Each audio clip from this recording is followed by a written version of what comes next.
Eh bien, yo tout le monde, c'est Scarex et aujourd'hui on est ici car je vais vous présenter deux jeux Battle Royale qui sont tombés dans l'oubli après que PUBG et Fortnite ont fait succès.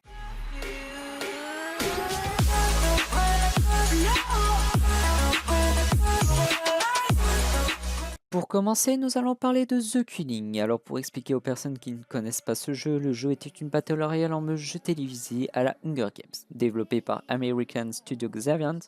La première version de The Killing apparut le 12 février 2016 en alpha fermée, puis il est sorti officiellement sur Steam le 5 octobre 2017. The Killing était devenu très populaire avec des millions de joueurs, mais suite à la sortie soudaine de PUBG et de Fortnite, The Killing n'avait plus assez de joueurs pour faire des parties complètes et ils ont donc décidé d'arrêter la vente sur Steam et de travailler sur un autre projet en fin décembre 2017. Suite à ça, ils sortirent le 10 juillet 2018 The Killing 2 qui fut un énorme échec avec plus de 137 retours négatifs car The Killing 2 n'était en fait qu'une copie de PUBG ou encore de H1Z1.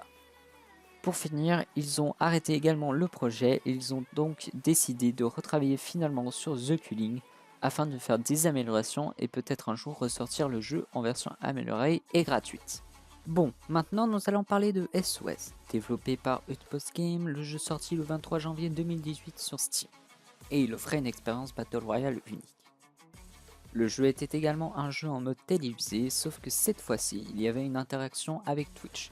Les viewers pouvaient donc voter pour leur joueur préféré, ainsi leur donner de la popularité. Puis dans le jeu, vous pouviez faire des alliances avec des inconnus et s'en sortir vivants tous ensemble. Bon, pour résumer brièvement, vous étiez perdu sur une île avec des sortes de monstres et pour s'échapper vivant, il fallait trouver une relique qui était justement protégée par ces monstres, puis il fallait également trouver un pistolet de détresse afin d'appeler l'hélicoptère pour vous sortir de là. Mais ce qui rajoutait un petit peu de piment, c'est que sur l'île, il n'y avait pas de relique pour tout le monde, et donc c'est pour cette raison que les gens devaient s'entretuer pour pouvoir s'échapper.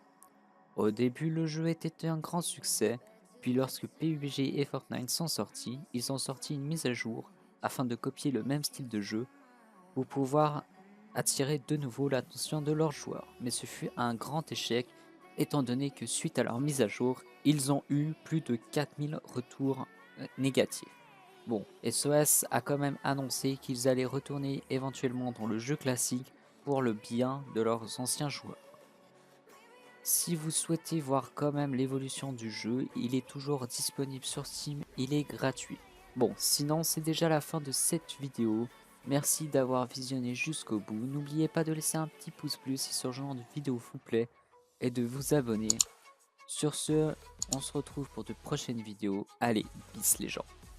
Me one more time.